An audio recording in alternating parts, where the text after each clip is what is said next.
Halo semua, balik lagi di channel Toraokun. Sebelum pembahasannya dimulai, silahkan klik tombol subscribe dan aktifkan lonceng notifikasinya supaya kalian gak ketinggalan info dan teori terbaru seputar One Piece. Buat kalian yang mau informasi tambahan soal SBS atau databook, kalian bisa follow Instagram Toraokun. Di sana admin akan memposting soal SBS, databook, dan berbagai teori singkat. Sekarang lanjut ke pembahasan. Bocoran One Piece Chapter 1149 telah muncul di berbagai forum. Dalam video kali ini, channel Toraokun akan menjelaskan berbagai hal menarik pada chapter kali ini. Chapter kali ini berjudul 1 detik. Chapter 1149 ini berisikan berbagai hal menarik dan mengejutkan yang sedang terjadi di Pulau Elbaf maupun di dunia luar. Cerita dimulai dengan memperlihatkan keadaan di dunia matahari yang masih kacau karena berbagai hal yang sedang terjadi di sana. Seperti yang telah admin Toraokun bahas sebelumnya, di salah satu tempat ada Gaban yang sedang bertarung melawan Sommer. Sang kru legendaris bajak laut Roger itu tampak sangat marah. Dia tidak bisa memaafkan apa yang diperbuat oleh para kesatria suci di Elbaf saat ini, karena hal tersebut membahayakan banyak orang, termasuk anak-anak juga. Gaban pun memutuskan untuk bertarung tanpa ampun dalam menghadapi musuhnya itu. Sommer yang ada di hadapan Gaban menjadi sangat panik, sebab tangan kiri Raja Bajak Laut itu paham soal kekuatan regenerasi yang menjadi teknik andalan para elit pemerintah dunia. Gaban tahu soal kelemahan teknik tersebut sehingga dia bisa melancarkan serangan yang tak mampu diregenerasi oleh para ksatria suci. Gaban pun terlihat mulai kembali melancarkan serangan kepada Sommer. Dia memakai jurus yang memadukan teknik kapak dengan haki yang sangat kuat. Serangan dari Gaban itu pun berlangsung dengan sangat cepat, sehingga Sommer sama sekali tidak bisa berbuat apa-apa untuk menangkis atau menghindari serangan itu. Dari yang admin Toraokun lihat, sang ksatria suci tersebut hanya bisa pasrah terkena serangan itu. Hasilnya, tubuh Somers pun terpotong-potong menjadi beberapa bagian. Dia tidak bisa memulihkan diri sehingga Gaban pun sudah resmi memenangkan pertarungan itu.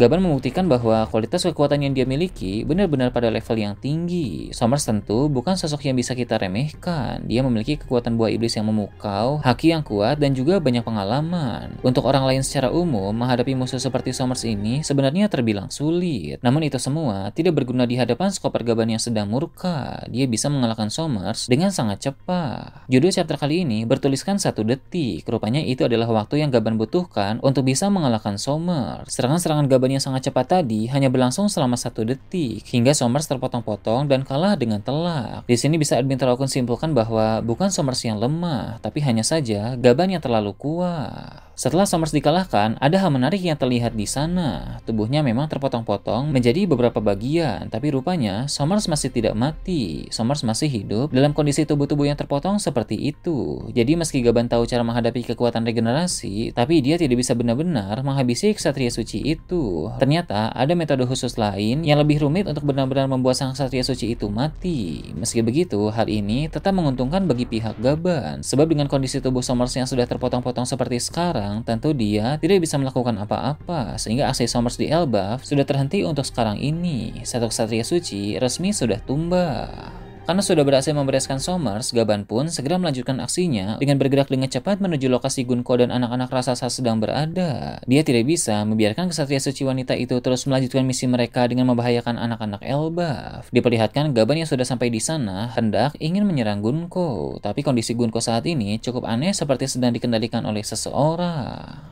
Gunko pun mengancam kepada Gaban. Jika pria tua itu tidak mau berhenti, maka dia akan menghabisi Kallen. Posisinya saat ini, Gunko memang sedang sangat dekat dengan Kallen dan anak-anak lain, sehingga mudah saja baginya untuk melakukan hal tersebut bila dia mau.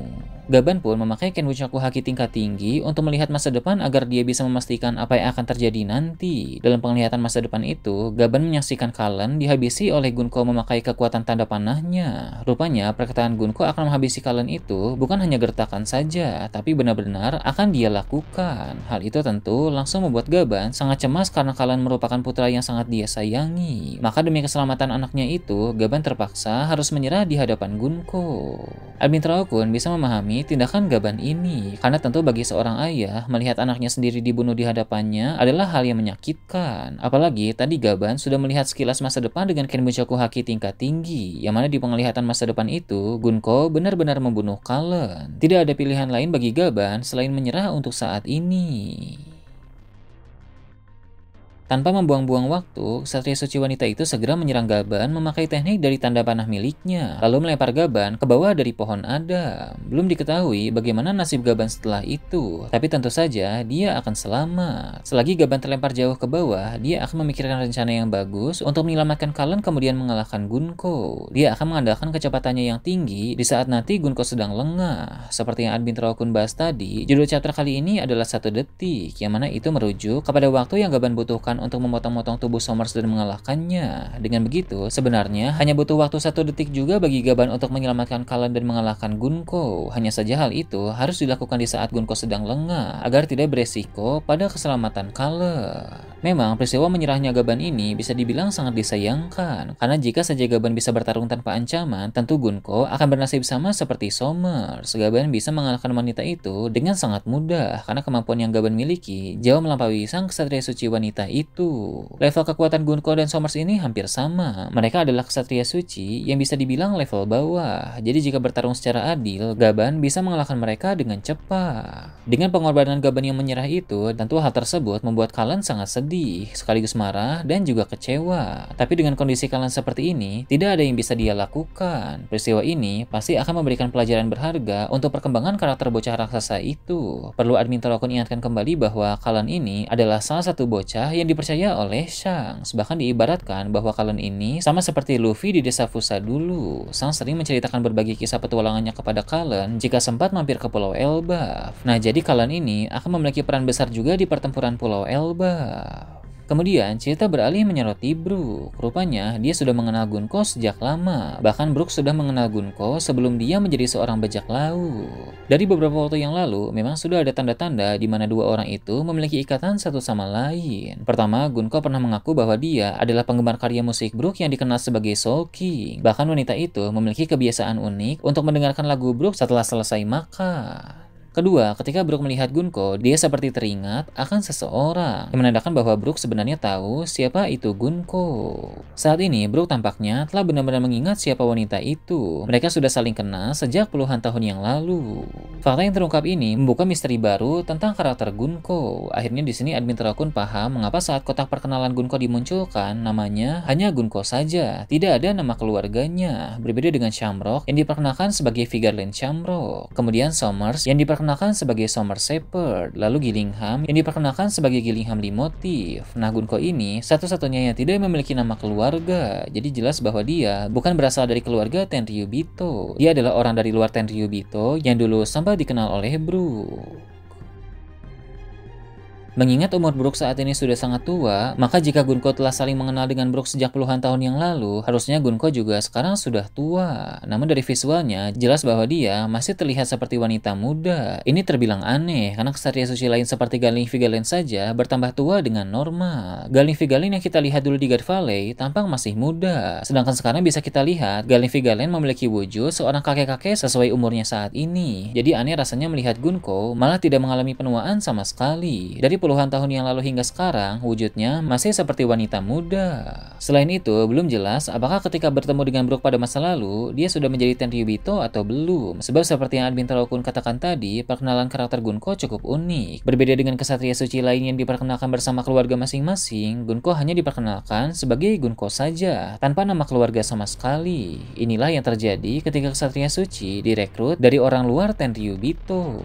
Jika Loki yang kemarin ditawari menjadi ksatria suci menerima tawaran itu, mungkin nasib Loki juga akan sama seperti Gunko. Dia diperkenalkan sebagai ksatria suci tanpa marga sama sekali. Tapi untung saja Loki menolak tawaran itu, karena menurut Admin Traokun, orang seperti Loki lebih cocok menjadi rekan Luffy. Kembali menyoroti kondisi Gunko yang tadi seperti sedang dirasuki oleh seseorang, kini mendapat kesadarannya kembali. Dia pun berusaha untuk membebaskan Brook yang sedang terikat. Ini adalah tingkah yang cukup aneh, karena orang yang menangkap Brook sebelumnya adalah Gunko itu sendiri. Tapi sekarang dia malah mau membebaskan Brook. Namun sebelum bisa melepaskan Brook kali ini, lagi-lagi kesadaran Gunko diambil alih oleh sosok lain. Terungkap bahwa orang yang merasuki Gunko itu adalah Im Sama. Sang pemimpin tertinggi dari pemerintah dunia itu rupanya adalah dalang di balik anehnya kelakuan Gunko. Albintro Rakun sebenarnya tidak heran dengan hal ini, karena satu-satunya orang yang mempunyai akses sepenuhnya terhadap para ksatria suci hanyalah Im Sama seorang. Im Sama rupanya sangat marah karena Gunko, Somers, dan Gillingham terlalu lama dalam melaksanakan misi mereka di Elbaf. Im Sama adalah sosok pemimpin yang tegas, jadi tentu dia keberatan jika para anak buahnya terlalu lambat dalam melaksanakan misi. Jadi di sini Im Sama sendiri harus mengambil alih kesadaran Gunko untuk mengingatkan mereka agar bergegas dalam menyelesaikan misi itu. Sebenarnya ada alasan lain juga mengapa Im Sama ingin para ksatria suci cepat-cepat membereskan misi di Pulau Elbaf. Rupanya saat ini keadaan di Marijois sedang sangat genting. Diperlihatkan tempat tersebut mengalami kebakaran dan sedang diserang oleh pihak musuh. Memang belum diperlihatkan siapa musuh yang melancarkan serangan itu, tapi ada dua kemungkinan siapa yang membakar Marijois. Pertama, Dragon, sang pemimpin pasukan revolusi lah yang menyerang Marijois itu. Sebagai musuh besar pemerintah dunia, wajar memang bila Dragon berani melancarkan serangan secara langsung. Sebelumnya, pasukan revolusi juga sudah menghancurkan kapal-kapal supply untuk memutus pasokan makanan ke Marijois. Jadi tak heran jika sekarang saat yang tepat untuk menyerang kediaman para Tenryubito itu secara langsung. Dragon memang dihadang oleh Garling Vigarland dan bentrok melawan sang Gorosei baru itu. Namun pertarungan mereka tidak lagi diperlihatkan. Sepertinya Dragon menggunakan kekuatan anginnya untuk menghempaskan Garling, sehingga ketika Garling terhempas itu, Dragon langsung terbang ke Marijois dan melancarkan serangan di sana. Mengapa Albintro Rakun mengira bahwa Dragon hanya menghempaskan Garling saja tidak sampai mengalahkannya? Itu karena kurun waktu ini terlalu cepat. Mengalahkan Garling pasti butuh waktu cukup lama, tidak akan bisa sesingkat ini. Jadi kemungkinan paling masuk akal adalah Dragon menghempaskan Garling ke tempat yang sangat jauh, sehingga Dragon bisa dengan cepat sampai di Marijois dalam waktu yang sangat singkat. Selain kekuatan angin, Dragon pasti memiliki jurus lain seperti serangan api, sehingga dia bisa menciptakan kebakaran di wilayah Marijois. Luffy saja bisa menguasai elemen lain seperti api dan petir, bahkan berpotensi juga bisa menguasai elemen angin.